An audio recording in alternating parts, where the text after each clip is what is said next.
we're back with more Roottree Mania. Great YouTube intro. I even gave myself like a bit of a break before, so I can like find like it's easier to cut the moment on the like Twitch highlighter thing if I don't like constantly talk into it. Anyway, some of those like I don't know the last like YouTube exports. I think I missed I missed like publishing one too. I don't know. I need a new season. I think I'm over this winter stuff. Anyway, yeah, some of the episodes have been like really uneven too, because I just couldn't be bothered. I could not be bothered.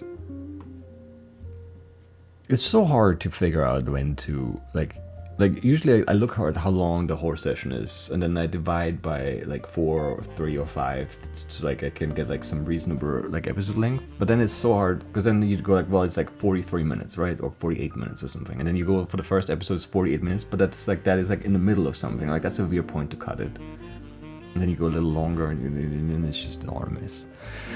Anyway, and then there's like a break in there for some of them too, and then I don't want to have the full break in the episode, so I need to like cut around that too, and it's annoying. Anyway, I would definitely give that part of the like, you know, that would be one of the employees doing that for sure. Extra intros? Nah. I don't think that's too like I don't know. That's too hard to, because I would need to know in advance how long we're playing and how many episodes we do. That's so hard. Because I don't want to, like, I also don't want to have to be like, oh, well, this is like the 3rd episode of 45 minutes, we're done. I kind of want to play until, like, it's, you know, enough. Whatever that means. I don't know what that means, but I don't, you know, it's too official, yes. I should start looking at this. Man, where were we? We have 8 of 12. So we need 4. We do have this possibly. Correct? Seems correct anyway. We don't know the spouse's name, I'm pretty sure. We only have like a first name for that, and that's not even like official, that's just like a rumor. Or like some kid asking about Beth or something, maybe? I don't remember the details. This is like a Blue Sky, I think it was a Blue Sky post about like, oh, what do everybody's notes look like for the Roottrees? And I'm like, I don't have any notes for this. I didn't post that though. I could have. I mean, we have like our like this stuff, but I don't have any like written notes.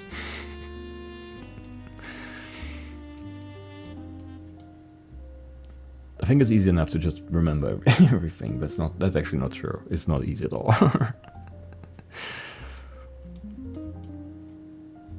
Anyway, right, we need another Elias Roottree photo somewhere. I don't know how we find that, because like it's 1920s, like there are no, you know, probably no online articles from that time, and I don't know how we find Elizabeth's name. And like, yeah, without having that, it's like nearly impossible to do anything, because we can't even start like from the bottom, because we don't have any last names or anything. And even if we had a last name here, this could be a daughter who then marries and changes the name, and then we have like different names all the way down, so it's hard or impossible to know anything. If we have those two right, then we'd be on 3, so we need one more correct person. So that's kind of nice. And I think we do have this right, but we don't have a picture. We were, I don't know, what were we talking about last? I think we were talking about looking for like party photos somehow. I don't know where to look though. Don't know where to look. Let's look at our evidence. So there's still stuff here, which is annoying.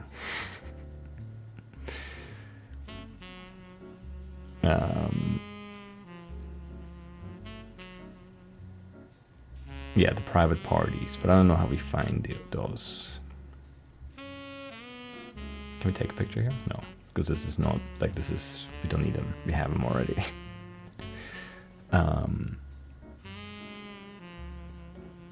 One of Sam's farms boys is named Elizabeth. Elizabeth had a daughter who Sam never met, but who worked as one of Guy's secretaries, yes. And then like the Antonelli caterer, so that's yeah, Stephen Garland is the caterer, and Christine Farrow is the secretary, who's the daughter of the farm supervisor.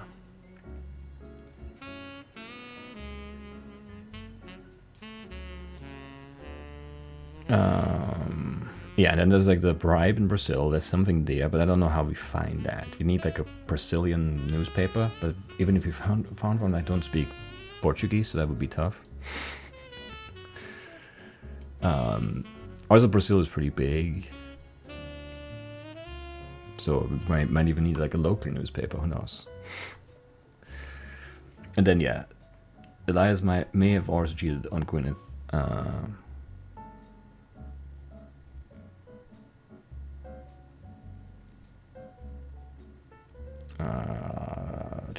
Who's Beth?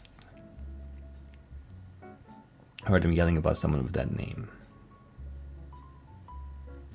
As far as Sam knows, Elias once had a secretary named Elizabeth, a different Elizabeth than the supervisor from the farm, but never met her. Yes. But then we also don't know that that's definitely that Beth.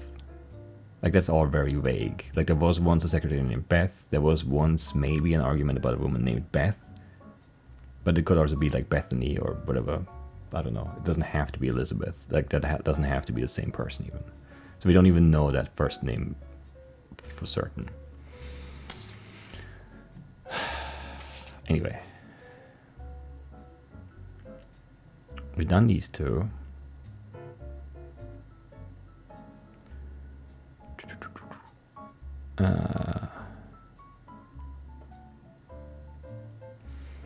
Sistine Apper, we talked about that too.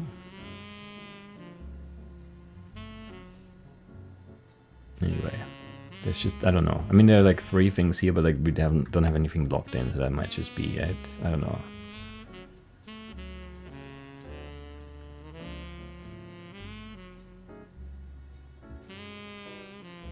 I don't know what else there would be that we can like search here.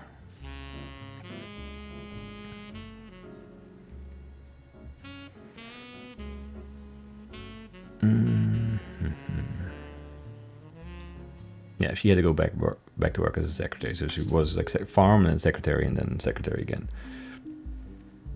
Right, there's stuff in here. How is there stuff in here? I mean, Susan Ford, but we can't find anything about her.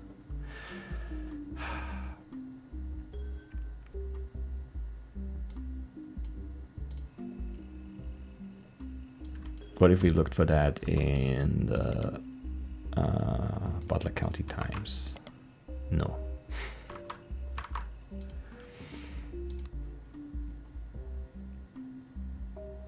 But like none of these are going to be findable like that, right?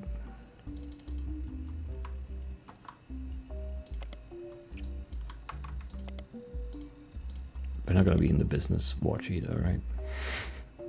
Hello, May Hazel.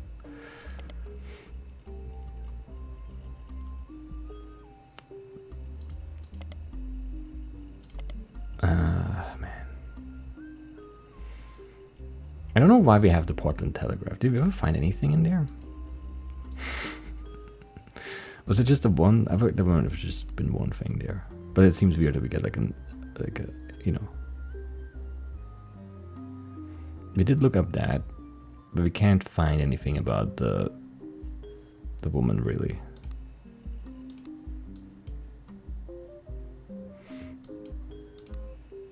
Where else could there be like pictures? I feel like the County Times would be like the what was his last name? Hudson. I was thinking Madsen, but Madsen is someone else, right?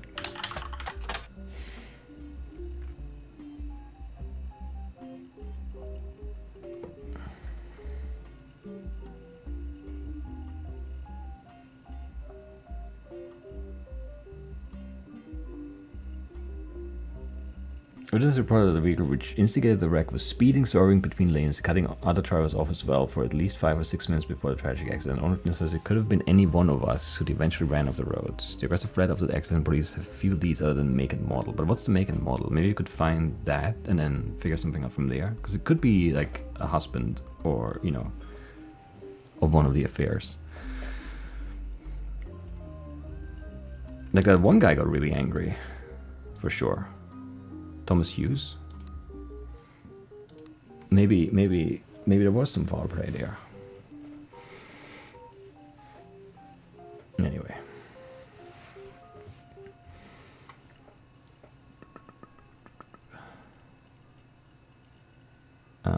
Beth might be Bess, who wrote the biased book. We can look at that again too. Yes, we can. It's not a bad idea.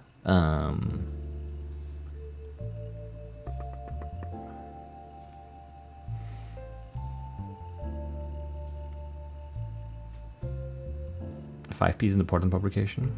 I don't know. I think I looked for like one of his names there, but he has too many to be sure. Anyway,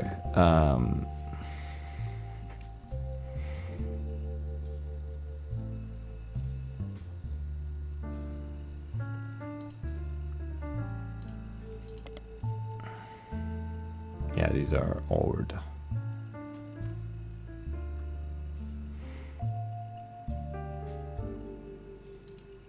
But there's not going to be anything new. Because where would it be, you know? What's news time again? Oh, that thing, right. So we look for 5Ps here. Since Felix Fellows, aka 5Ps, was confirmed to be a Roottrees, there has been a myriad of articles in his hometown's newspaper that mention him. Nothing appears to be new information or rehashes the news time article, and his web search results. The newspaper's music critic did review his latest album. They gave it a 3 out of 5. I don't know. Not very useful now.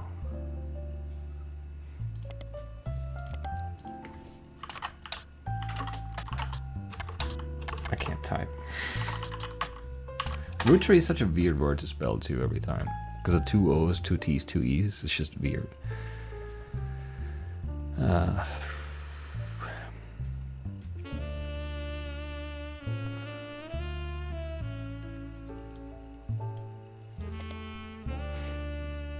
Bess Williams was an author born in the late 1800s. She lived just outside of Miami. Which one? Is there more than one? Probably. Died tragically young in a major hurricane that struck the area in 1926. Was there a major hurricane in Miami in 26? Probably. Like, why do you pick that if it's not actually true? Bess has a minor history of the Roottrees. Her only notable book, Family Man, is widely considered blatant propaganda about Elias Roottrie. It had been all but forgotten until recently when it was re-released during the height of Roottree mania. There's a site dedicated to hurricane statistics that also mentions Bess Williams, the Bocadoro? I don't know, library, not far from where she lived, was partially destroyed in the hurricane. When they rebuilt, they named the non-fiction section after her. The library was expanded again in 1950 and then closed in 63 when multiple larger libraries opened in the surrounding area that made it redundant. Miami, Ohio? I mean, some of the hurricanes make it up there. You could definitely die. Or you could die in a hurricane of things completely unrelated to the hurricane, and you would still die in the hurricane, right?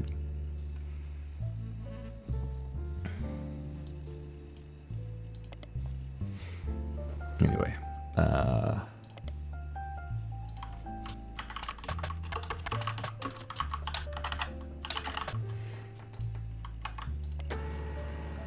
okay. Softcover non-fiction anthology, reprinting of an old book about Elias Roottrie's blatant corporate propaganda. So we get a picture at least that we can put up there. And that gives us actually 4 because we have the 2 cooks, chefs, and the other kid of the country singer. Country? Not really country. Folk. Booyah? Not yet. Still not yet. Now, Booyah. Excellent. Yeah, Mark Clementine. And then Robert in the jacket and James in the shirt. Nice. Sam reached out to me finally. I think I have you to thank for that one. I didn't do anything. My family's in a bit of a rough patch. Even though the candy is selling better than ever, everyone is fighting over the trust. Just give me all the money, and then you don't have a reason to fight anymore. It's a really simple solution. What if it turns out that I'm a Roottree? Wouldn't that be a good twist, or would it be a bad twist? I'm not sure actually now that I think about it. I could be the end of the Elias affair. What is my name?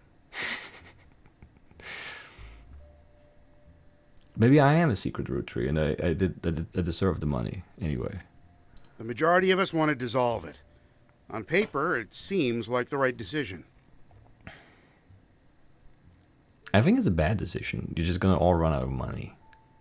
The arguments about what to do next are endless and heated. More than a few Roottrees are worried about losing their wealth. How would you lose your wealth? Even if there are like 6 more or whatever people who, like, that's still a lot of money. Like, you're fine. I don't think we deserve it more than anyone else. I mean, sure.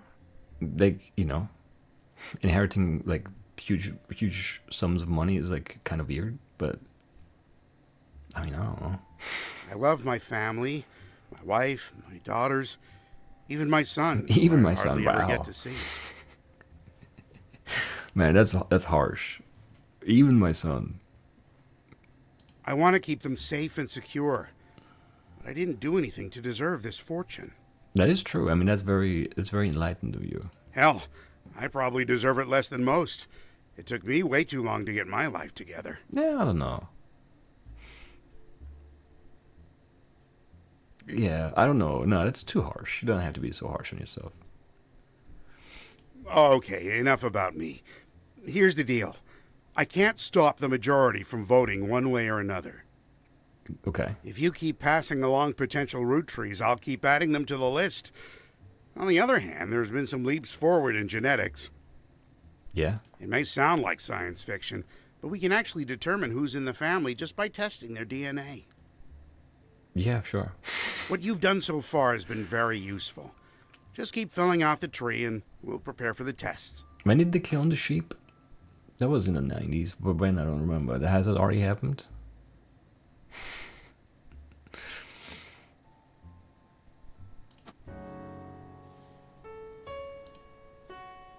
Anyway. It's a nice hat. Where was I? Right. The dictionary defines propaganda as information, especially of a biased or misleading nature, used to promote or publicize a particular political cause or point of view. 96, so yes. I was pretty sure, I mean, we're in the late 90s, so there's a good chance that had already happened. So I feel like DNA and genetics and stuff was already very mainstream stuff. Anyway.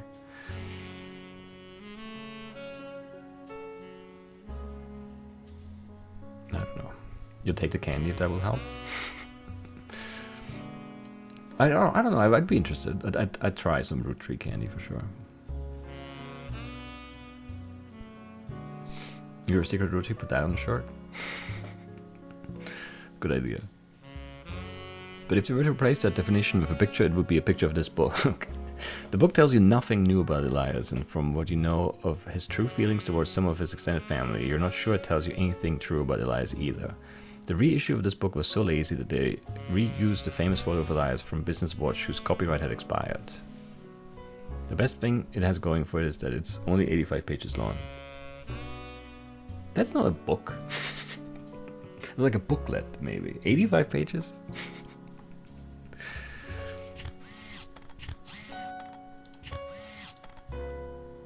I don't know. How many words, though?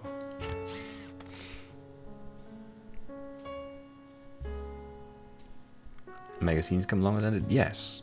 I was also gonna, I don't know though, I have no concept, unfortunately. I was gonna compare it to one stream.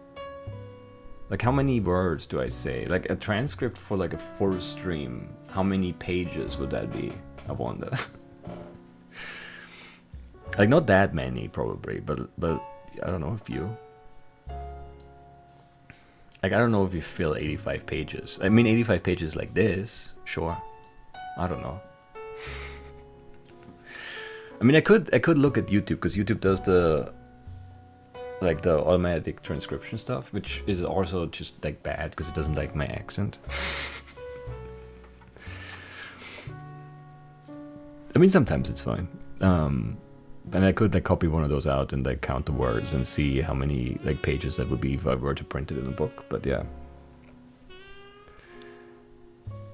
I don't know. Those captions hate my accent. Yes, they do.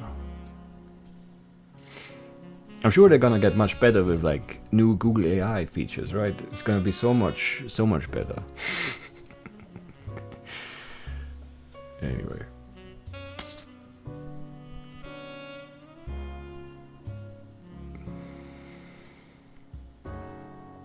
I do also like mumble a bit, and I don't know.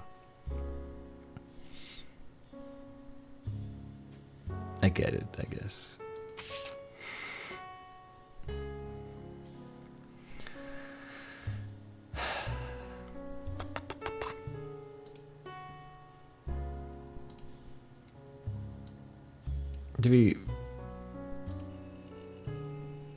Is she related to Jerry Seinfeld?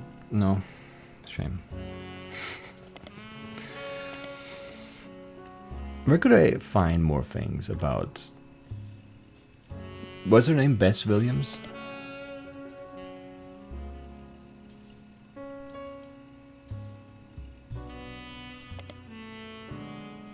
Yeah, there was no downloadable version before, and then the new version, we can look at the cover, right, and then get another description that is kind of useless. Nice. What if we just like put you into somewhere here? Nothing. When you were in Miami.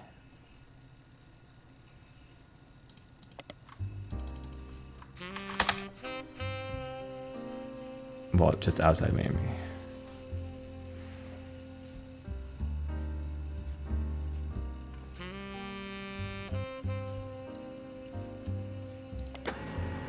Okay. I still don't know how. What is this word? Bocadorar? Bocadoral. It's weird. Anyway, library no longer exists. You find multiple libraries in the area. According to the website for the library system in Miami, the building where it once sat is now the Miami Print Museum. Searching for the Miami Print Museum and come across their website. It states their hours and a list of exhibits. The building is very small. Admission is free, and they only have room for a few different displays. One of the exhibits is their courtyard, which includes a fountain as well as a statue of an unknown author. Okay, now we get a face. The picture has been added to your evidence. Another is a printing press that was used by the Miami Sunday, a now defunct weekly newspaper. The last is the original print of Cuba by Cubans, an art book. Cuba by Cubans. The Miami Sunday has no record that you can find online or in a periodical search. That's a shame. It merged with another periodical and became the Miami Mercury Sunday, which folded after only a year. The Miami Mercury Sunday was a newspaper that lasted only a year from 1949 to 1950. Find a small website about quirky printing history facts that mentions that the Miami Mercury Sunday was the outcome of merging two smaller failing newspapers. And then they were like a bigger failing newspaper. Nice. This resulted in one larger failing newspaper, which was only notable to the author because by combining the names in the way they did, it was tied for the longest title for an American newspaper at the time. With a newspaper in Jefferson, Texas. But what was the newspaper in Jefferson, Texas called that had the same length of name? That's a shame. Jefferson, Texas is a real place of a real newspaper called the Jefferson Chimpercute? As far as you can tell, nobody you've been investigating lives in Texas. What's a Chimpercute? What? Chimpercute. I need a real Google. Jefferson Chimpercute is a weekly newspaper name. The Mental Floss article listed as one of 14 wonderfully odd American newspaper names. The origin of the paper's unusual name is not certain, since the original publisher did not leave any clues. Several theories as to the source of the name have been thrown among them. A mythical creature composed of elements of a dragon, an Indian, an armadillo, and a lion. I need a drawing. dragon, an Indian, like an Indian from India, or like are we like? I mean, this is old stuff, so maybe I don't know. Armadillo and a lion. How do you combine those things into one? That makes I can't imagine what that would look like. It's very bizarre. Anyway, but why would it be called a chimpercute? Like who? Like that makes no sense. A slang term meaning sweetheart. But like the slang usually has like it comes like chimpercute is insane. Anyway, an acronym for the motto: join industry, manufacturing, planting, labor, energy, capital in unity together everlastingly is the most widely accepted theory. This is the paper's motto and appears in the paper's masthead. Okay, well then that's it.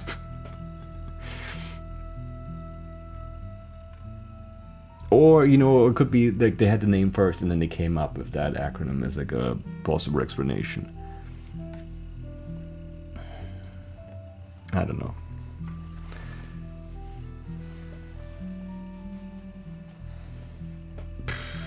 Human face. Armadillo shell, sure, why not? Chimpercute, man. Regarded as one of the nation's historic newspapers. Archived editions are available at the Library of Congress. I mean, for now, while there still is a Library of Congress.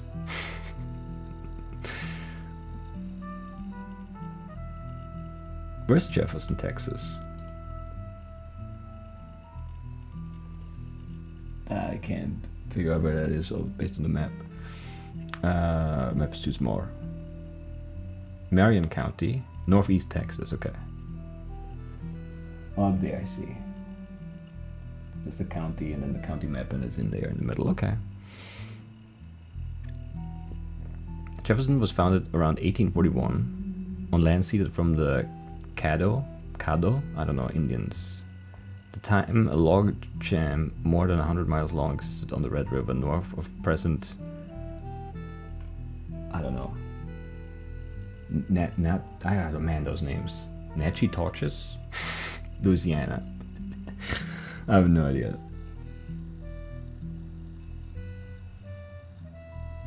The Indians said that this logjam, known as the Great Red River Raft, had always existed. Isn't it weird that there are like references like Indians here? I don't know. I'm just reading the wiki page.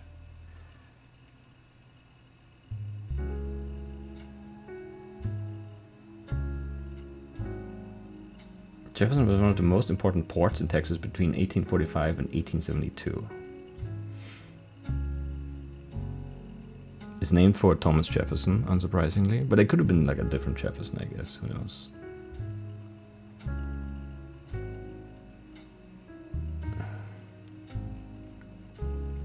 Population 1,875.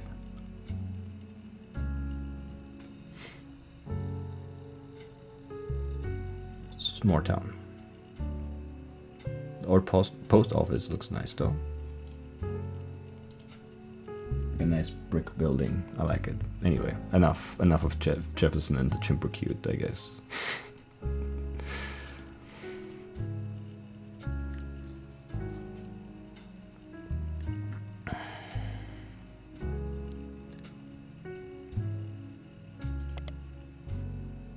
Chimpercute.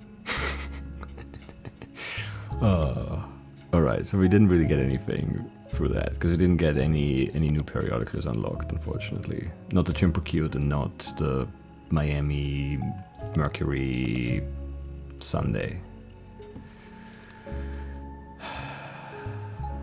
Anyway. I think someone called Chim had cute dimpers, and that was his nickname. I mean, it's as plausible as some of the other explanations there, for sure. The mishmash creature. But like, why would it be named that, though? That's still not explaining the name. Like, someone would have had to name that mishmash creature for some reason. That, like, there has to be a thought behind that. Anyway. This is the statue in front of the Miami Print Museum, formerly the How do you say Bocadoral? Probably Bocadoral, right? But it could be different because English is weird and this is a name that might not be English in, origin anyway. North of Miami. It sits in the courtyard and according to their site is said to be of an unknown author.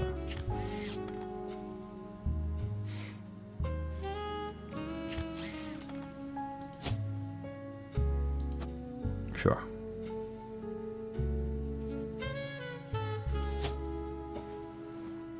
And then, do we go with Bess or do we go with maybe Elizabeth for the first name?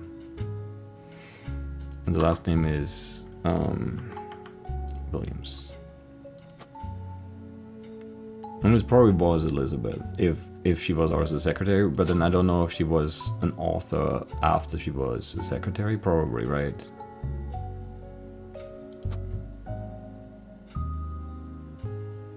But then it's all like still like kind of murky too, because it's, yeah. Anyway, I also don't know how we find out this though.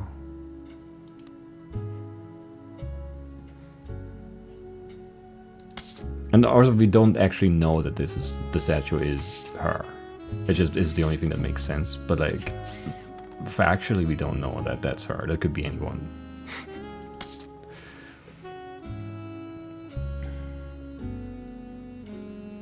But really, like I'm saying it. Never seen that word before. Same. Much like chimpercute. I've seen some new words today. Alright. Chimpercute.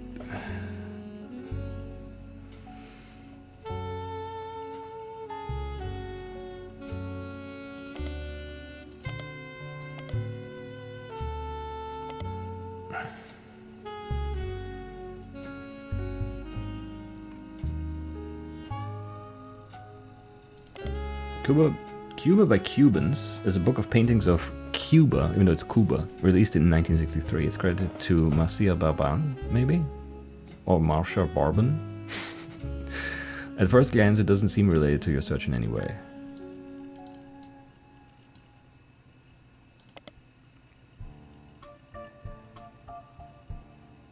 Alright, let's look at it in the library search there, because she might be related.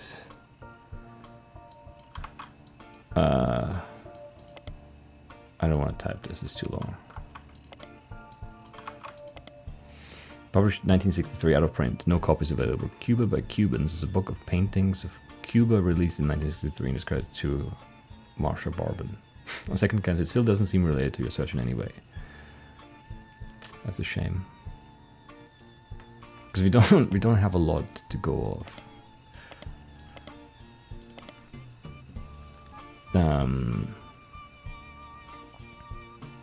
And then like Miami Print Museum is just going to be this page again.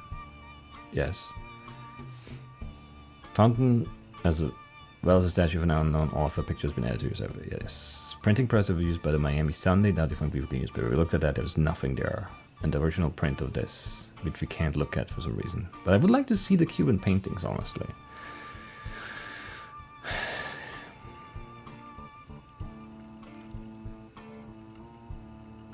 So we don't have much.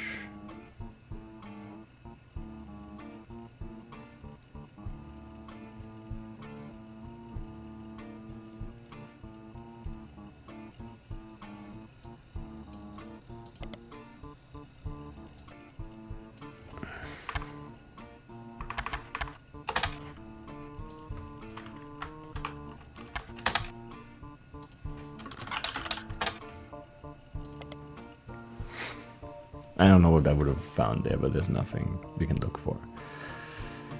Okay.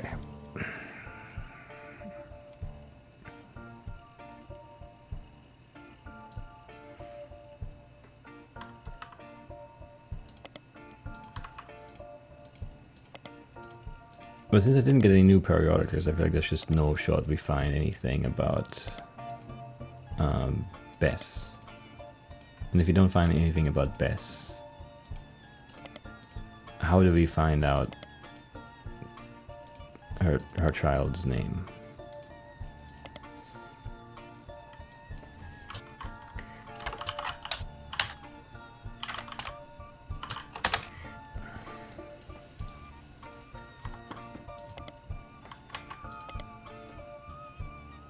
Shame.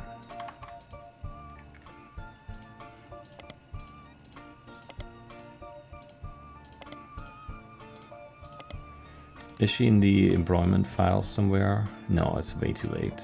Died in 26.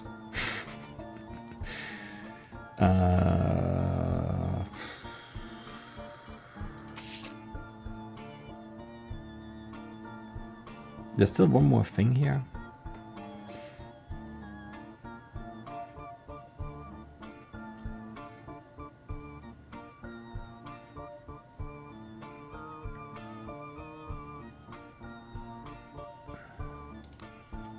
And this is the same picture? Yeah, it's the same picture, just in black and white. Okay.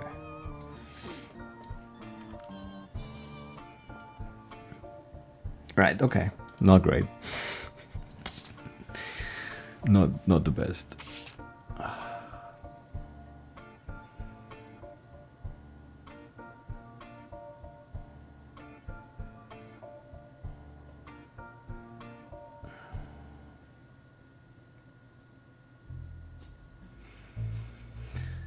I don't know. I don't know where to go, honestly. I feel stuck.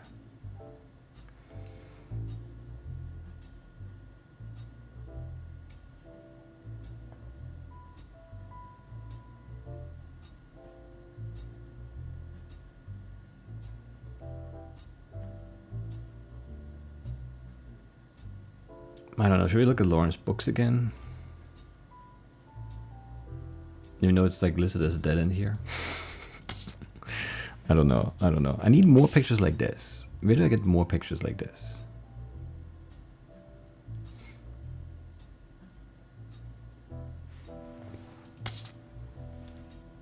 Because they only like that's the only one we have, and it's not from like a published source. It's from the rapper who like had it in his personal like belongings.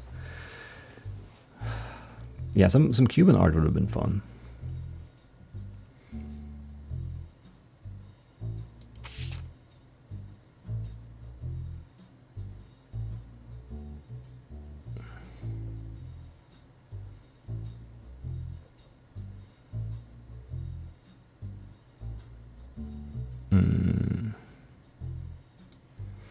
There's still one thing in here too.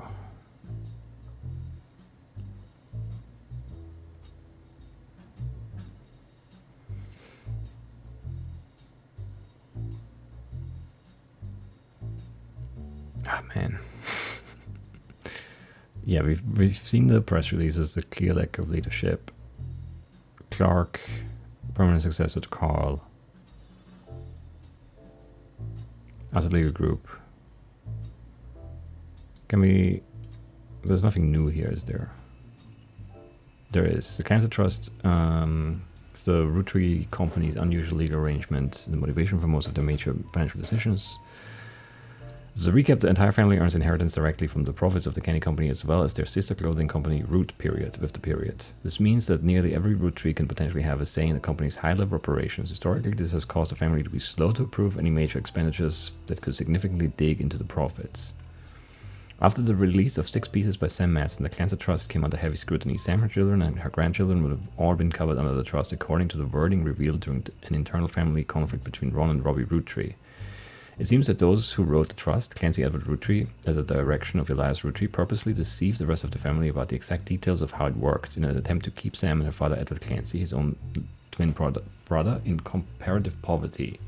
Because the rest of the family made money hand over fist, they had very little motivation to question their understanding.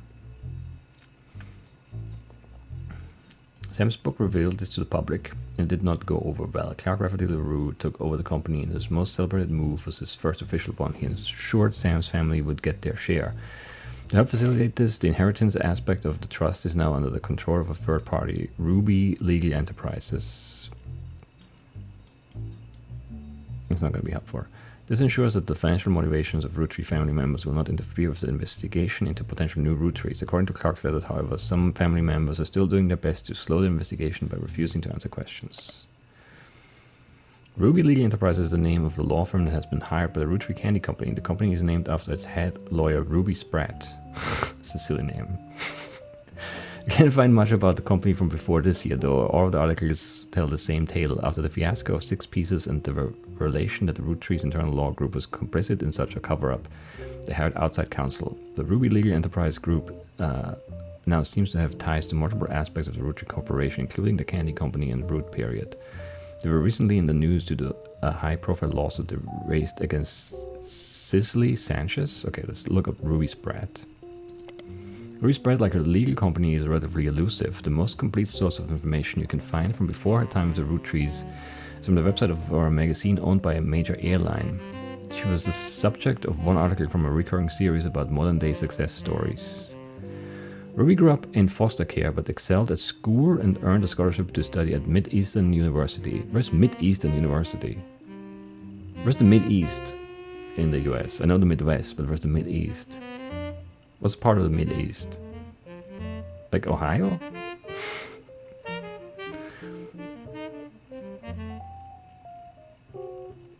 I don't know. There she graduated at the top of her legal class and was quickly hired as a lawyer for a prominent firm. There are a few high-profile corporate-involved cases she was a part of. One was a legal consultant for a class action lawsuit against a manufacturer of steering wheel covers. Another was to help a local gas station chain in her hometown of Portland, which won with the rollout of a promotion that allowed gas station customers the ability to bet on the price of gas. Weird. The blurb ends by calling her new firm a double threat. Her company services are a cross between a traditional lawyer and a PR manager.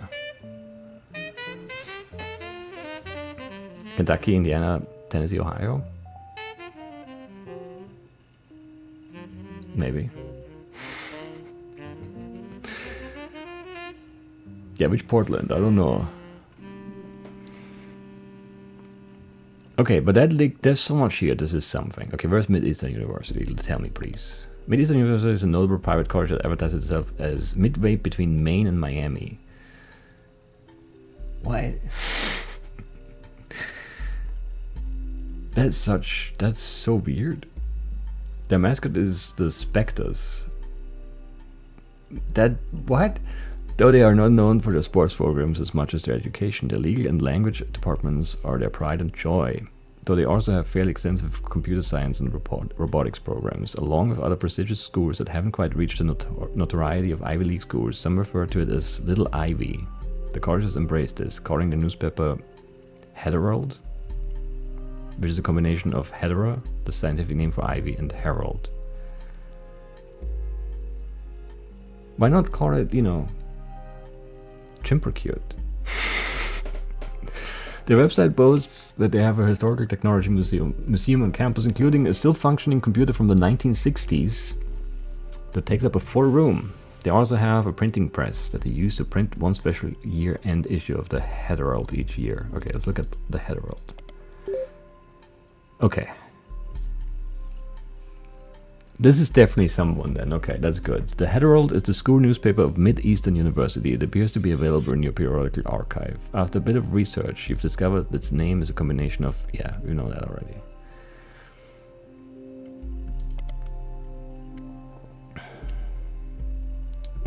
Midway between Maine and Miami is such a cursed way of putting it too. Like, why Maine and Miami? Why not like, Maine and Florida? Anyway. So what is midway between Maine and Miami? Where do we end up?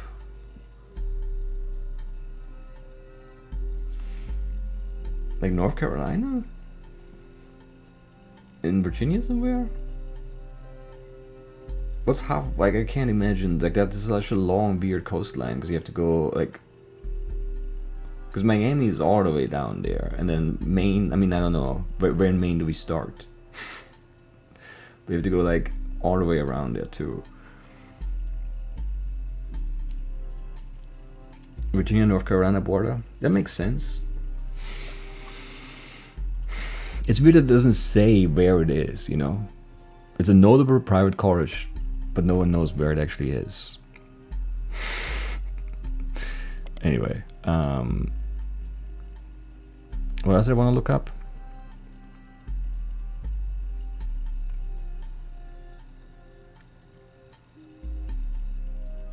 There was something else I wanted to look up. Oh yes, Cicely Sanchez, I need to know. Cicely Sanchez is an author best known for Portrait of a Changed Man, released in 1979. Alright, let's look at that.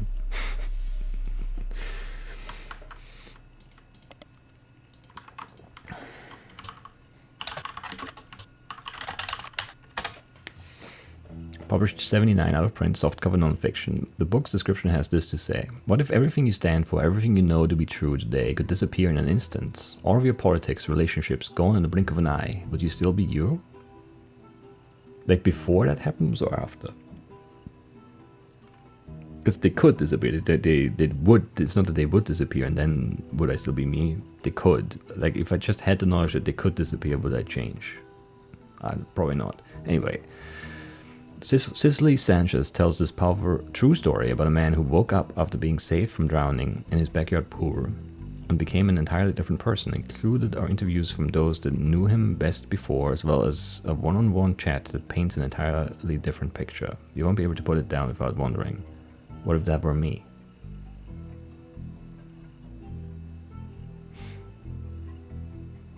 I don't get the book.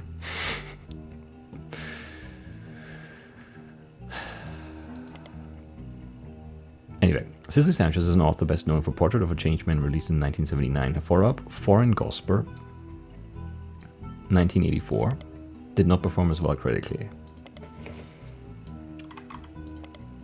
Foreign Gospel tells the tale of a man from the Catholic Church who claims he was told by God that he should travel to Thailand and begin to preach, specifically with the goal to convert 10,000 people.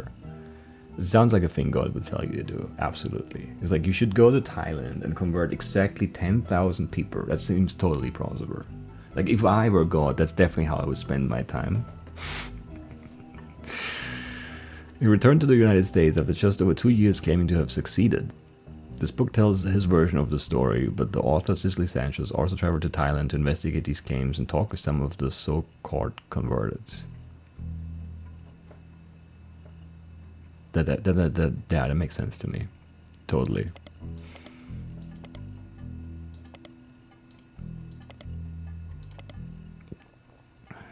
But still sold quite respectably. She has written a few more books since then, including a biography of, Van Gogh, but you say Van Gogh, because you don't care.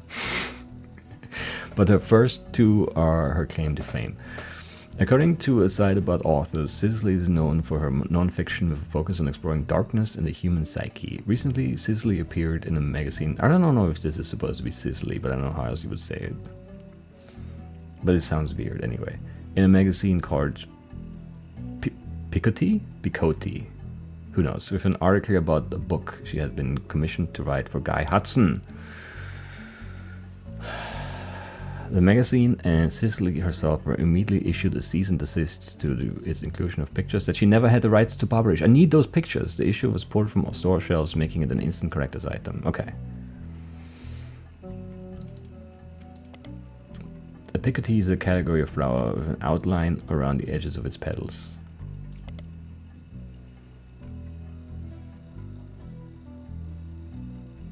I need those pictures. But you don't even give me, like, okay, what if I look for Picoty?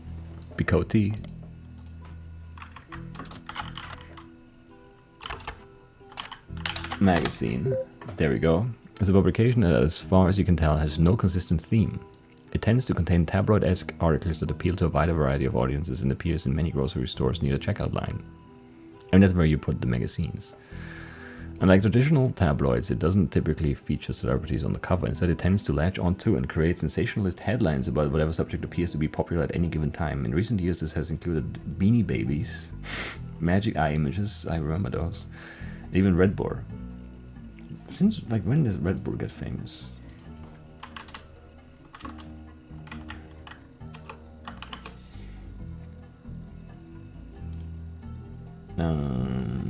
History. I mean, it's old, I don't know, but like, when does it get big? Product was first launched in Austria on April 1st, 1987. During the 90s, the product expanded into Hungary, Slovenia, Germany, the Czech Republic, Croatia, the UK, Australia, and the United States. And Germany and the UK in 94. The United States via California in 1996. The Middle East in 2000. The Middle East is where Middle East University is, right? And the Philippines in 2012. 2012 is so late. Why? So yeah, like 96 for the US. So I guess that is like, it was in the US, but I don't know if it was like, was it big enough in, you know, in 99 to be like on the cover of a magazine? Maybe.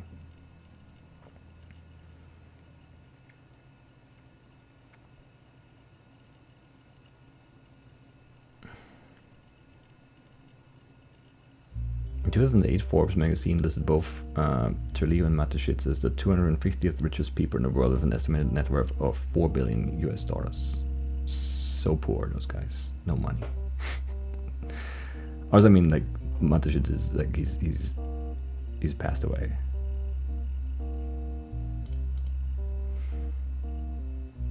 So he has no money now. Anyway.